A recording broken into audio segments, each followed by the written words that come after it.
آپ کو نہیں معلوم ہے کہ آپ کے دنیا سے کوچ کر جانے کے بعد، آپ کے دنیا چھوڑ جانے کے بعد، آپ کی وفات کے بعد ان لوگوں نے دین میں کیا کیا نئی چیزیں ایجاد کر لی تھی۔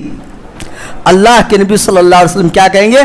سحقن سحقن لمن غیر بعدی، کہ ایسے لوگ دور ہو جائے، پرے ہو جائے، میں ان لوگ کی شکل دیکھنا گوارا نہیں کرتا ہوں جنہوں نے میری وفات کے بعد، دنیا سے کوچ کر جانے کے بعد میری پہنچائی شریعت کے اندر تغیر و تبدل کر دیا ہوں، نئی نئی چیزیں ایجاد کر لیا ہوں، بدعت کر لیا ہوں۔ میرے بھائیوں، اللہ کے نبی صلی اللہ علیہ وسلم کے ہاتھوں سے یہ لوگ حوض کوثر کا پانی پینے سے محروم ہو جائیں گے۔ ایک آخری بات بتا کے میں اپنی بات کو ختم کر رہا ہوں کہ جب مسلمان بدعات و خرافات کے اندر مبتلا ہو جائیں گے تو ان لوگ کی ہلاکت طے ہوگی۔ ان لوگ کی ہلاکت کیا ہے؟ طے ہے۔ دلیل دیکھیں مختصراً، بڑی پیاری روایت ہے ابو داؤد شریف اور مسند احمد کی ہے۔ اللہ کے نبی صلی اللہ علیہ وسلم نے ارشاد فرمایا، یوشک الامم ان تداع علیکم کما تداع الاکلۃ الی قصعتها۔ میرے بھائیو، جتنے میں باتیں بیان کر رہا ہوں سب دلیل کی روشنی میں کر رہا ہوں، کسی کو شک ہو دلیل اٹھا کے دیکھ سکتے ہیں۔ یہ روایت بھی کہا کہ ابو داؤد شریف کتاب الفتن والملاحم کو اٹھا کے دیکھ سکتے ہیں۔ اللہ کے نبی کہہ رہے یوشک الامم، قریب ہے کہ مسلمانوں کے اوپر دنیا کی ساری جماعتیں ٹوٹ پڑیں گی۔ کیسے بھائی؟ کما تداع الاکلۃ الی قصعتها، جیسے تم لوگ کھانے کے لیے دسترخوان پر، پیالوں پر ٹوٹ پڑتے ہو۔ قال قائل ومن قلۃ نحن یومئذ، ایک صحابی نے اللہ کے نبی سے سوال کیا کہ اے اللہ کے نبی، جب مسلمانوں پر ہر طرف سے حملہ ہوگا، مسلمانوں کا خاتمہ کرنے کے لیے، قلع کما کرنے کے لیے، تو کیا مسلمانوں کی تعداد کم ہوگی؟ اللہ کے نبی صلی اللہ علیہ وسلم نے کہا نہیں، بل انتم یومئذ کثیر، نہیں، اس وقت مسلمانوں کی تعداد بہت زیادہ ہوگی، ولکنکم غثاء کغثاء السیل، لیکن مسلمانوں کی حالت ایسے ہوگی جیسے سمندر میں جھاگ کی ہوتی ہے۔ ایک بتاؤ، سمندر کو آپ لوگ دیکھے ہوں گے، ان کے اوپر کوڑا کرکٹ گر جائے، سمندر کو بہانے میں کوئی تکلیف ہوتی ہے؟ نہیں ہوتی ہے نا، فوراً بہا کے لے جاتے ہیں۔ ایسے ہی مسلمانوں کی حالت ہو جائے گی کہ جب دنیا کی قومیں اس پر حملہ کریں گے تو ان کی ہلاکت طے ہے۔ آگے اللہ کے نبی صلی اللہ علیہ وسلم نے ارشاد فرمایا کہ یہ قوم جو ہوگی نا، جو دنیا کے اندر غالب تھی، مسلمانوں کا نام تھا، مسلمانوں کا شہرت تھا، مسلمانوں کی جب چرچا ہوتا تھا، بڑے بڑوں کی پھٹ جایا کرتی تھی، کہا جب مسلمانوں کی حالت اتنی کمزور ہو جائے گی تو دشمنوں کے دلوں کے اندر مسلمانوں کا جو رعب ہونا چاہیے، جو خوف پہلے سے ہوگا، وہ نکل جائے گا۔ وَلَا يَقْذِفَنَّكُمُ اللَّهُ، اور اللہ رب العالمین کیا کرے گا؟ تمہارے اندر وَلَا يَقْذِفَنَّ فِي قُلُوبِكُمُ الْوَهْنَ، تمہارے دلوں کے اندر وہن کو ڈال دے گا۔ قَالَ قَائِلٌ يَا رَسُولَ اللَّهِ وَمَا الْوَهْنُ، ایک صحابی نے اللہ کے نبی سے پوچھا، اے اللہ کے نبی وہن کیا چیز ہے؟ اللہ کے نبی صلی اللہ علیہ وسلم نے کہا، حب الدنیا وکراہیت الموت، وہن یہ ہے کہ انسان دنیا سے بے انتہا محبت کرنے لگے اور آخرت کو بھول جائے۔ میرے بھائیو، یہ دونوں چیزوں پر انسان کو غور کرنا چاہے۔ جب جب انسان دنیا سے بے انتہا محبت کرتے ہیں تو ان کے اندر طرح طرح کی برائیاں سامنے آتی ہیں، اور بعض لوگ تو ایسے ہیں، میں نے اپنے کانوں سے سنا۔ ایک مرتبہ میں وجے واڑہ کے اندر تھا، یہی رجب کا مہینہ تھا، میں نے کہا بھائی کونڈا تو یہ حرام ہے، کہا مولوی صاحب کم سے کم ایک وقت کا کھانا تو مل جا رہا ہے اس کے بہانے۔ میرے بھائیو، اللہ کے نیکوکار بندے وہ ہوتے ہیں کہ مر جانا بھوکے گوارا کر لیتا ہے، لیکن حرام کا لقمہ حلق سے نیچے جانے دینا گوارا نہیں کرتا ہے۔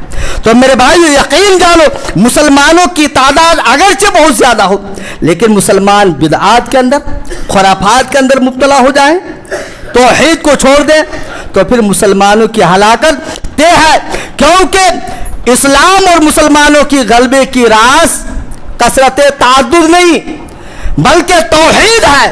صحابہ کرام کم تھے، پوری دنیا کے اندر اس کا غلبہ تھا، کیوں؟ وہ توحید پر تھے، وہ اسلام پر تھے۔ آج ہم بڑے کثیر تعداد میں ہیں، ہم اسلام پر نہیں ہیں، ہم مظلوم ہیں، ہم ستائے جا رہے ہیں, ہماری ماں اور بہنوں کی عزتوں کو تار تار کیا جا رہا ہے, ہمیں مولی اور گاجر کی طرح کاٹا جا رہا ہے, ہمارے عبادت خانوں کو مسمار کر دیا جا رہا ہے. ہم کیا کر پا رہے ہیں؟ اگر ایک بازار میں 100 مسلمان ہیں, کوئی ایک لفنگا کسی مسلمان کو چھیڑنے لگے, 99 مسلمانوں کی یہ ہمت نہیں ہوتی ہے کہ چوراہے میں کھڑا ہو کر کے مسلمانوں کی حمایت میں حق کے لیے آواز اٹھائیں. آج اتنا بھی ہمارے اندر نہیں رہا. کیوں؟ اس لیے کہ آج آخرت سے محبت ہمیں نہیں ہے, ماؤں سے محبت نہیں ہے, ماؤں سے ہم نفرت کرنے لگے ہیں اور دنیا سے محبت کرنے لگے ہیں. میرے بھائیو, دعا کرو, دعا کے ساتھ کوشش بھی کرو کہ دنیا چند دنوں کی ہے. ہم اس دنیا کے اندر اپنے دامن سے قریب بدعات و خرافات کو نہیں آنے دیں گے اور نہ ہی دنیا میں محبت کو آنے دیں گے. ہم تو جئیں گے تو اللہ کے لیے اور مریں گے بھی تو اللہ کے لیے. آخر میں پروردگار عالم سے دعا گو بال ہم جمی مسلمانوں کو تو کتاب و سنت پر عمل کرنے کی توفیق عنایت فرما. الہ العالمین, جن جن ممالک میں مسلمانوں کو ستایا جا رہا ہے, الہ العالمین تو مسلمانوں کے جان و مال عزت کی حفاظت فرما. الہ العالمین مسلمانوں کے اندر تو اتحاد و اتفاق کو پیدا فرما. الہ العالمین جب تک تو مسلمانوں کو زندہ رکھ, حالت ایمان اور اسلام پر زندہ رکھ. الہ العالمین جب مسلمانوں کا خاتمہ ہو تو آخری وقت میں تو زبان پر لا الہ الا اللہ محمد رسول اللہ کو رواں دوں اور جاری فرما دے. الہ العالمین اس کلمے کی بدولت, توحید کی بدولت تو مسلمانوں کا ٹھکانہ جنت الفردوس میں بنا. آمین. تقبل یا رب العالمین.